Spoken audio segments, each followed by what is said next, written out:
کہ جناب ہمیں فرق نہیں پڑتا انتخابی نشان کیا ہے، ہمیں فرق نہیں پڑتا کہ عمران خان کی جماعت میدان میں ہے یا نہیں ہے، ہم ووٹ کریں گے۔ اگر آپ اب بھی مینڈیٹ کو تسلیم نہیں کرتے تو پھر کیا کہا جا سکتا ہے؟ پھر تو یہ آج پشاور ہائی کورٹ کے سامنے جو 5 رکنی لارجر بینچ تھا، جس کو جسٹس اشتیاق ابراہیم صاحب جس کی سربراہی کر رہے تھے، جسٹس اعجاز انور، جسٹس عتیق شاہ، جسٹس شکیل احمد اور جسٹس ارشد علی بینچ کے سامنے تھے، وہاں پہ بیرسٹر علی ظفر نے اس حوالے سے وہاں پہ یہ رکھا کہ ہمیں بلے کا نشان پشاور ہائی کورٹ سے ملا تھا، لیکن سپریم کورٹ نے الیکشن کمیشن کے حق میں فیصلہ دیا اور اس کے بعد ہم سے بلے کا نشان چھین لیا، لیکن عوام نے پھر بھی مختلف امیدواروں کو مختلف نشانات ملنے کے باوجود جو ہے پاکستان تحریک انصاف کو ووٹ دیا۔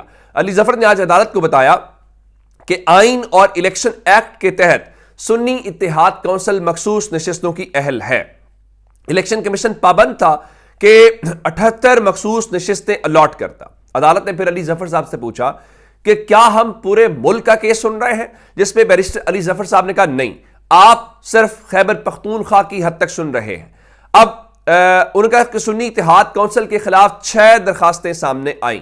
اعتراض یہ تھا کہ سنی اتحاد کونسل نے الیکشن نہیں لڑا اور مخصوص نشستوں کی فہرست فراہم نہیں کی، تو اس لیے سنی اتحاد کونسل کو سیٹیں نہ دی جائیں بلکہ یہ باقی پارٹیوں کو مخصوص نشستیں دے دی جائیں، جو الیکشن کمیشن کے اندر نون لیگ گئی، پیپلز پارٹی گئی، باقی سب گئے۔ اور یہ بھی ایک بدترین مثال تھی، وہ جس طرح ہوتا ہے نا کہ گدھ کچھ نوچتے ہیں کہ آپ اپنے سیاسی مخالف آپ کھڑے رہتے، آپ کہتے ہیں جی نہیں چاہیے مخصوص نشستیں جب تک سپریم کورٹ فیصلہ نہیں کرتی۔ اچھا، اب علی ظفر صاحب نے کہا کہ سنی اتحاد کونسل کی مخصوص نشستیں قبضہ گروپوں کو دے دی گئی۔ پھر عدالت نے کہا نہیں قبضہ گروپ تو نہ کہیں، سیٹیں تو الیکشن کمیشن نے دی ہے، ظاہر الیکشن کمیشن تو قبضہ گروپوں کو نہیں دے سکتا۔ جس پہ علی ظفر صاحب نے کہا کہ آئین کہتا ہے کہ جس جماعت نے جتنی سیٹیں جیتی ہیں اس کے مطابق ان کو مخصوص نشستیں دے دی جائیں گی۔ ہم نے الیکشن کمیشن کا سیکشن 104 اس کو چیلنج کیا ہے، کیونکہ الیکشن کمیشن نے سیکشن 104 اور 51 کی غلط تشریح کی ہے۔ ان کے مطابق علی ظفر صاحب کہتے ہیں کہ سیاسی جماعت وہ ہے جو لسٹ میں موجود ہے، اور الیکشن ایکٹ کے سیکشن 210 اور 202 میں سیاسی پارٹی کا ذکر ہے، یعنی پولیٹیکل پارٹی کا۔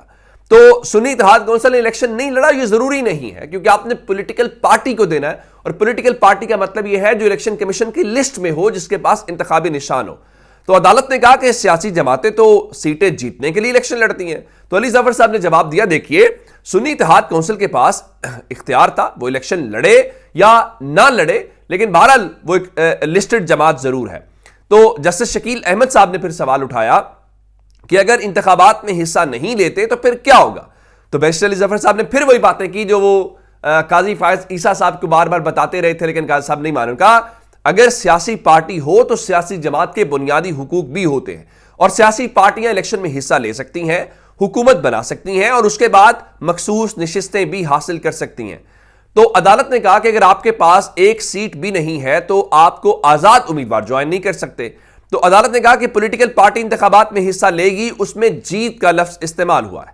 تو علی ظفر نے کہا نہیں، آئین میں یہ پابندی نہیں ہے کہ پولیٹیکل پارٹی سیٹ بھی جیتے۔ تو پھر عدالت نے پوچھا کہ کیا سنی اتحاد کونسل کو جوائن کر کے پی ٹی آئی کا کیس کمزور نہیں ہوا؟ تو بیرسٹر علی ظفر صاحب نے کہا جی بالکل ہوا ہے، لیکن ہمارے سامنے کچھ مسائل تھے، ہمارا انتخابی نشان چھینا گیا، انٹرا پارٹی قلعدم ہوئے، اور یہ ساری باتیں تھیں۔ تو عدالت نے کہا کہ 100 سے زائد سیاسی جماعتیں ہیں، ہر کوئی بطور آزاد امیدوار الیکشن لڑے گا اور کامیابی کے بعد مخصوص نشستیں مانگے گا، تو مخصوص نشستیں کیوں نہ دوسری جماعت کو دے دی جائیں؟ تو علی ظفر صاحب نے کہا کہ یہ جو حالات بنے ہیں یہ پہلی بار بنے ہیں، لیکن اس کی ایک مثال موجود ہے جب باپ پارٹی کو 2018 میں مخصوص نشستیں الاٹ کی گئیں، باوجود اس کے الاٹ کی گئیں کہ وہ کوئی سیٹ جیتے نہیں ہوئے تھے۔ تو پھر جسٹس اعجاز انور صاحب نے کہا دیکھیں باپ کا حق تو زیادہ ہوتا ہے نا، جس پہ عدالت میں زوردار کہا بلند ہوا۔ تو بیرسٹر علی ظفر صاحب نے فوری طور پہ کہا کہ اگر باپ کا حق زیادہ ہوتا ہے تو پھر ہمیں بیٹا ہی سمجھ دیجئے، بیٹے کا بھی تو کوئی حق ہوتا ہے۔ تو اس کے بعد علی ظفر صاحب نے پھر کہا کہ خیبر پختونخوا میں اکثریت کے باوجود کیسے ہمیں مخصوص نشستوں سے محروم رکھا جا سکتا ہے۔ اب ان سب باتوں کے باوجود عدالت قائل نہیں ہوئی، اور عدالت نے اب جو ہے وہ مخصوص نشستیں دینے کا جو فیصلہ ہے وہ برقرار رکھا ہے۔ اب قاضی فائز عیسیٰ صاحب کے پاس عمران خان جائیں گے، ان کی پارٹی جائے گی، وہی قاضی فائز عیسیٰ صاحب جنہوں نے کہا تھا کہ وہ میچور نہیں ہوئی، ہم دیکھ لیں گے، آپ چیلنج کریں گے، اب سپریم کورٹ کا ایک اور چیلنج ہے۔ میرے خیال سے مخصوص نشستیں، وہ لوگ کہتے ہیں عمران خان کی جو طاقت ہے وہ اس کی مخصوص نشستیں نہیں ہیں۔ عمران خان کی مقبولیت پاکستان کے لوگ ہیں جو اس کو ووٹ دے رہے ہیں، جو اس کے ساتھ کھڑے ہیں، جنہوں نے اس بار تمام چیزوں کو، گیلپ کا سروے بتاتا ہے کہ برادریوں کا زور ٹوٹ گیا ہے، گیلپ کا سروے بتاتا ہے کہ پڑھے لکھے لوگوں نے پاکستان تحریک انصاف کو ووٹ دیا، اور آپ خود دیکھ لیجئے لوگوں نے انتخابی نشان کی سائنس کو سمندر برد کر دیا کہ کوئی الیکشن کیمپین کرے ہی تو الیکشن جیت سکتا ہے۔ لوگوں نے اس بات کو کہ انتخابی نشان جی ایک ہونا چاہیے، تو لوگوں نے اس چیز کو بھی، کیونکہ یہ لوگوں کی دانش کے اوپر سوال اٹھایا گیا تھا، جی پاکستان کے لوگ تو ذرا جانتے نہیں ہیں، شعور نہیں ہے، فلاں نہیں ہے، تو انتخابی نشان نہیں ہوگا، وہ کنفیوز ہو جائے گا، اور انہوں نے ان کو کنفیوز کر دیا جو یہ سارا کچھ کر رہے تھے۔ پاکستان کے لوگوں نے یہ ثابت کیا انتخابی امیدوار کوئی بھی ہو فرق نہیں پڑتا۔ عمران خان نے جس کو، وہ لوگ جو آج سے ایک سال پہلے کانسلر بننے کا بھی سوچ نہیں سکتے تھے، لیکن وہ عمران خان کے ساتھ کھڑے رہے، عمران خان کی حمایت انہیں حاصل ہوئی، اور آج کوئی صوبائی اسمبلی کا ممبر ہے، کوئی قومی اسمبلی کا ممبر ہے، کوئی وزیر اعلیٰ بن گیا، کوئی وزیر بن گیا۔ یہ پاکستان کے لوگوں کی 8 فروری کی فتح ہے۔ اب آپ ری کاؤنٹنگ میں سیٹیں کھینچنا چاہتے ہیں، آپ ادھر سے ادھر جانا چاہتے ہیں، آپ کی مرضی ہے، لیکن پاکستان کے لوگ اپنا کیس جیت چکے ہیں۔ دیکھیے 8 فروری کو جو کچھ کیا، یہ اس کا رد عمل آ رہا ہے، سیٹیں بھی چھین لیں گے، یہ بھی کر لیں گے، کتنا رد عمل دیں گے؟ یہ اگلے مہینے پھر 23 نشستوں کے اوپر آ رہے ہیں ضمن الیکشن، آپ ذرا نتیجہ پھر دیکھ لیجئے گا۔ تو کہنے کا مطلب یہ ہے کہ آپ یہ کرنے سے فرق نہیں پڑے گا، اور جاتے جاتے تحریک انصاف کے ساتھ جو عدالتوں میں ہو رہا ہے وہ اپنی جگہ کے اوپر۔ ایک خبر اور لے لیجئے، حسن اور حسین نواز جو نواز شریف کے بیٹے ہیں، اشتہاری تھے، ان کے دائمی وارنٹ گرفتاری جاری کیے گئے تھے، آج وہ عدالتوں میں پیش ہوئے ہیں اور عدالت نے ان کے دائمی وارنٹ گرفتاری معطل کر دیے ہیں، نمبر 1۔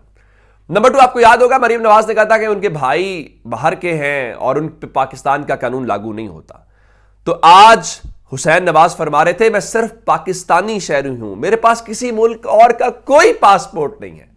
جنہوں نے کہا تھا کہ پاکستان تو کیا ہماری لندن میں بھی کوئی پراپرٹی نہیں ہے، وہ کہتے ہیں کہ ہمارے پاس تو کوئی پاسپورٹ نہیں ہے۔ پھر انہوں نے کہا جی یہ بات غلط ہے کہ ہم نے اپنی والدہ کا جنازہ نہیں پڑھا، ہاں تدفین نہیں کر سکے، اس کی دکھ ہے۔ اچھا، اس کے بعد ایک اور معاملہ اسد طور کے حوالے سے قاضی فائز عیسیٰ صاحب کر رہے تھے، آپ نے ہمارے کندھے پہ رکھ کے بندوق چلائی، یہ فلاں فلاں فلاں۔ تو سپریم کورٹ کی آبزرویشن اور اٹارنی جنرل کے اس اعتراف کے باوجود کہ ان کے اوپر وہ نہیں لگتا تھا، آج جو وہ جج ہمایوں دلاور آپ کو یاد ہوگا، ان کی عدالت نے اسد طور کی جو ضمانت ہے اس کو 18 مارچ پیر تک جو سماعت ہے وہ ملتوی کر دی گئی ہے۔ بتایا گیا جی تفتیشی جو ہے وہ آ نہیں سکا اور وہ پمز اسپتال میں داخل ہے، ریکارڈ نہیں لا سکا۔ بالکل ٹھیک ہے، میرا خیال ہے آپ کو پاکستانی قوم کو نا یہ ساری ہماری ٹیوننگ ہوتی رہنی چاہیے۔ آپ بالکل ٹھیک کریں، اپنا بہت سارا خیال رکھیے گا، خدا حافظ۔